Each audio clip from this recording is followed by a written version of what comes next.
Guys, kita lihat nih fans yang timnya kalah mulu nih guys ya. Kita samperin coba ya. Ya, kenapa? Timnya kalah lagi ya? Mending pindah tim lo, ke tim lo. MU kayaknya sudah nggak seriusin Liga Inggris ya Bang ya, karena ngapain gitu loh, menang kalah tetap aja di papan bawah. Jadi MU sekarang fokus di Liga malam Jumat abangku, udah sampai semifinal ngapain Liga Inggris, lepas aja Liga Inggrisnya. Makanya kalian jangan kaget kalau misalkan MU kalah 0-1 dari Wolves ya Bangku ya. Itu kekalahannya memang disengaja sama MU. Kan si Ruben Amorim sendiri yang bilang bakal fokus di Liga malam Jumat dan di Liga Inggris nanti bakal mainin pemain-pemain muda. Tuh lihat aja yang main si Fredrickson, terus ada si Dorgu sama si Amas, pemain muda semua itu. Casemiro sama Maguire diistirahatkan abangku. Tuh kalian lihat tabel klasemennya aja udah posisi MU nanggung banget abangku ya. Menang nggak naik, kalah juga nggak bakal turun. Jadi santai baik, lepas aja Liga Inggris ya, fokus Liga malam Jumat. Karena sehancur-hancurnya MU misal nih kalah terus ini di 5 pertandingan sisa, MU nggak akan degradasi abangku. Dan kalaupun MU menang terus nih di 5 pertandingan sisa, MU juga nggak bakal bisa naik sampai 5 besar kok. Jadi ingat, MU fokus di Liga malam Jumat. Jadi wajar kalau 0-1 dari Wolves ya abangku ya. Jadi sekarang kalian tinggal nikmatin aja lah ya lawak-lawakan MU di Liga Inggris di pertandingan sisa nih ya Bang ya. Gimana menurut kalian? Coba tulis di kolom komentar. Segitu dulu dari aku, seperti biasa buat teman-teman yang belum follow aku, di follow dulu ya, dibaca di follow. Jangan nonton baik. Kaget? Ya enggak usah kaget.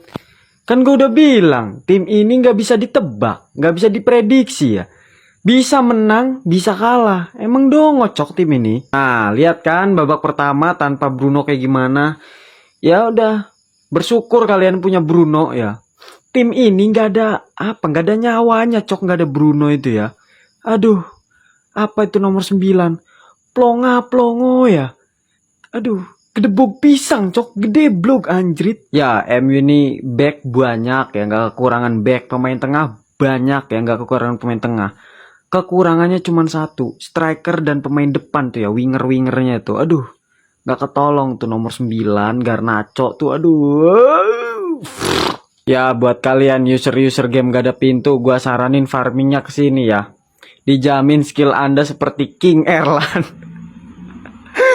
Dijamin ya skillnya seperti King Erlan. Positioningnya bagus ya, main moskop mantap King Erlan. Apa lu berharap gua marah ya kan? Berharap gua ngamuk-ngamuk? Enggak, cok, gua nih udah baal, cok. Ibarat kalau minum obat sakit gigi tuh udah nggak ada rasanya ya.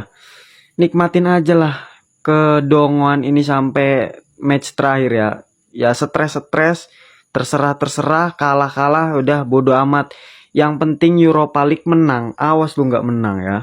MU fokus di UEL aja kali ya. Kalah tipis 0-1 sama Wolves di Premier League. Baru aja kemarin seneng, sekarang malah bikin sepanang. Klik bio gue untuk laga seru lainnya. Gimana nggak sepanang? MU makin ngedown. Mereka kalah lagi gara-gara tendangan bebas Karim Pablo Sarabia di menit ke-77. Bikin Wolves menang 5 kali beruntun di Premier League buat pertama kalinya sejak 1970. Sekaligus ngusir jauh-jauh ancaman degradasi. Dalam laga ini juga, aduh, Hojlund benar-benar udah nggak ketolong. Hampir cetak gol dari umpan Garnacho. Tapi ya gitu, namanya juga MU. Ya kali ngarep comeback melulu. Manchester United lagi-lagi kalah dengan pemain muda.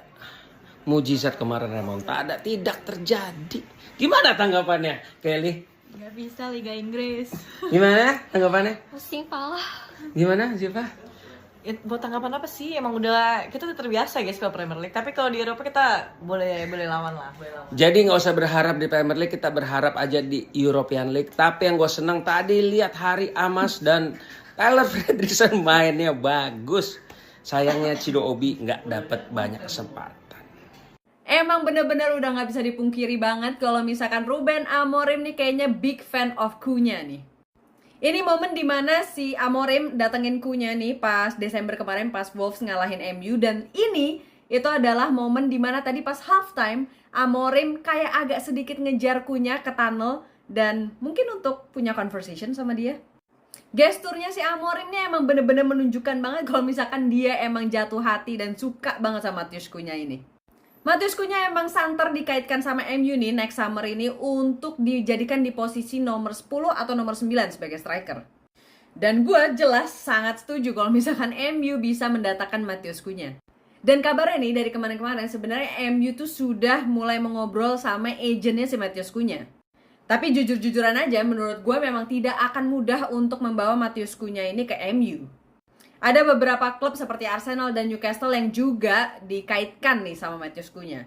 Dan mereka memang menunjukkan interestnya ke pemain ini gitu. Apalagi rilis clause-nya Matheus Cunha ini itu 60 jutaan guys, atau 62 jutaan, gue lupa deh pokoknya. Tetapi menurut gue ini adalah nominal yang sangat tinggi, dimana melihat situasi keuangan MU yang sedang tidak baik-baik aja. Tapi menurut gue MU harus banget kerja keras, puter otak dimanapun caranya untuk datengin nih pemain. Dan gue rasa kalau misalkan MU datengin Cunha nih, mungkin diproyeksikan menurut gue dia akan lebih bermain sebagai nomor 10. Dan gak kebayang aja kalau misalkan tiba-tiba kita juga beli Cunha, abis itu beli satu striker yang mungkin Gyökeres atau Osimhen, that definitely bakal improve lini serang dari MU. Menurut kalian gimana guys? Apakah kalian setuju kalau misalkan Cunha ini datang dan dibeli sama MU? MU nggak bisa apa ngasih kita kebahagiaan tuh seminggu, 2 minggu, sebulan gitu, atau bahkan selamanya. Cuman beberapa hari kita habis menang comeback di Liga Eropa, masuk semifinal lawan Lyon, ketemu lagi Liga Inggris dan akhirnya kalah. Padahal secara permainan kita yang memimpin permainan gitu, possession di kita, yang banyak nyerang kita, peluang kita banyak banget, tapi striker kita di depan kita bodoh semua. Akhirnya apa, nggak bisa ngegolin, nggak buang-buang peluang. Udahlah gitu terus aja terus permasalahan MU di IPL. Mau sampai kayak gimana sih di IPL ini? Kalau boleh sih IPL skip aja sih, udah beres aja lah. Capek banget nonton MU di IPL, walaupun ya emang udah biasa sih, cuman gak akan mungkin dikasih menang 2 kali dalam 1 minggu. Tapi ya minimal seri lah gitulah. Ya Allah, ini mau turun terus sampai kapan nih? Turun aja terus 15. Udahlah pusing. Gimana menurut kalian? Coba tulis di kolom komentar. Mau gue kerasin tapi nanti Madrid main lagi jam 2, belum tentu juga nanti Madrid menang. Udah gitu ketemunya sama Bilbao. Dan besok di Liga Malam Jumat kalau nggak salah nih MU ketemunya sama Bilbao juga. Sial emang.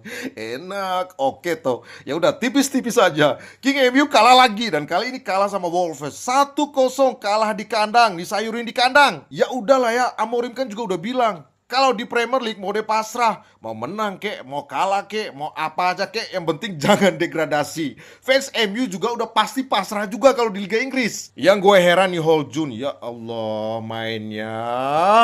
Yakin nih MU masih mau pertahanin nih Hall Jun ya? Mungkin bakatnya dia ini bukan main bola, bakatnya mungkin main kasti kek, main pingpong kek, main kelereng kek, atau main apa kek. Pasti dapat jeruk lagi tuh, gue yakin tuh. Eriksen juga mainnya kurang, Ugarte ditarik keluar, Bruno masuk juga nggak ngerubah skor. Ya udahlah ya, yang penting jangan degradasi aja ya untuk MU di musim ini ya. Biar musim besok masih bisa main di Premier League, oke? Bisa nggak sih MU main di malam Jumat aja? Iya, kalau di malam-malam lain kayaknya bapuk dah. Busuk mainnya. Aduh. Mau gimana ini ya? Gue males banget bilang alasan.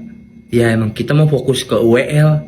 Iya, tapi gimana ya? Maksud gue kayak Setelah drama panjang, melelahkan namun membahagiakan melawan Lyon di European League kemarin, MU lanjut ke Premier League lagi nih hari ini melawan Wolves di Old Trafford.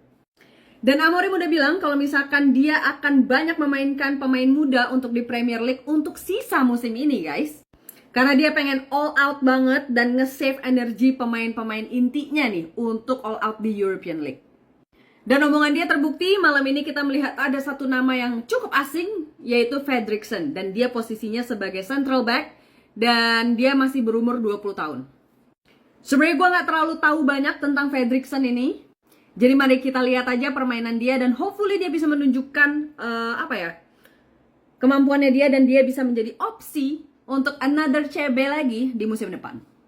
MU ini hanya butuh 2 poin untuk mengamankan posisi agar tidak degradasi di Premier League nih guys. So dengan squad ini yang setengahnya adalah pemain inti dan setengahnya adalah pemain cadangan, menurut kalian apakah malam ini MU mampu menaklukkan Wolves? Karena kalau misalkan terakhir pertandingan kemarin tuh melawan Wolves di kandangnya Wolves, MU kalah. Dan menurut kalian apakah dengan squad yang ada nih malam ini nih, MU mampu membawa 3 poin? Dan langsung mengamankan posisi untuk tidak degradasi nih musim ini. Nggak apa-apa. Kita lagi fokus UEL, Europa League. Itu prioritas utama. Karena IPL udah ada 20. Jadi sekarang kita fokus ke Europa League. Nggak apa-apa. Back to reality to fans MU ya, dimana ya MU harus kalah di kandang di Old Trafford di Premier League selama Newcastle dibantai 4-1, sekarang kalah sama Wolves 1-0 ya.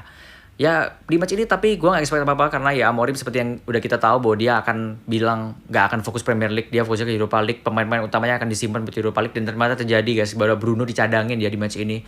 Bruno dicadangin, kemudian mainin Frederiksen juga, center back muda baru jadi debutan dan mainnya keren banget Frederiksen. Bener keren banget. Gue yakin harusnya dia di next lawan Bournemouth mungkin dapat kesempatan lagi sih. Mainnya bagus banget. Bener apa ya? Sangat tenang, gak panikan, di press tuh gak panik, masih bisa passing, gocek.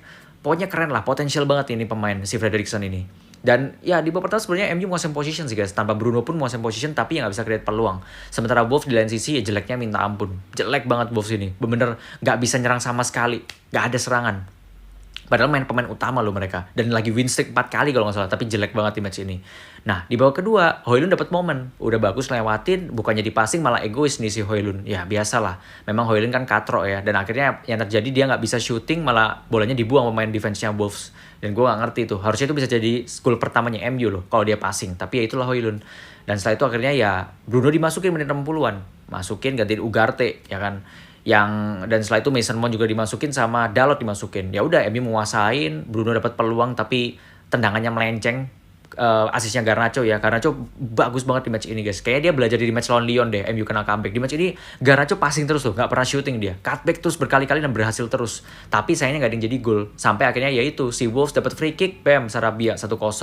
Menit 78 guys, kalian bayangin. Gak ada peluang one target loh. Pertama kali lihat free kick langsung jebol.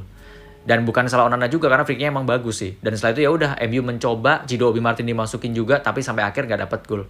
Mason Mount dapat 2 big chance, dua-duanya tendangannya yang ke arah penonton. Makanya ya ampun, finishingnya asli jelek banget MU di match ini dan akhirnya ya mereka harus kalah. Dan ya jujur gue Premier League gak terlalu peduli sih karena ya Amorim udah bilang juga bakal dilepas Premier League, gak difokusin. Tapi ya semoga ini semua terbayarkan deh guys, kekalahan-kekalahan ini yang bakal mungkin kita saksikan sampai akhir Premier League nanti. Karena pastinya Amorim akan banyak merotasi pemain. Ya semoga Europa League MU bisa juara season ini. Karena kalau enggak, wah gak ngerti gue yang terjadi sama MU ini. Udah di peringkat 3 jelek, Europa League-nya gagal lagi. Padahal mau fokus Europa League, udah gak ada alasan kan harusnya Europa League mereka gak masuk final gitu loh dan juara gitu. Karena Premier League-nya mereka udah pasti ngelepas gitu.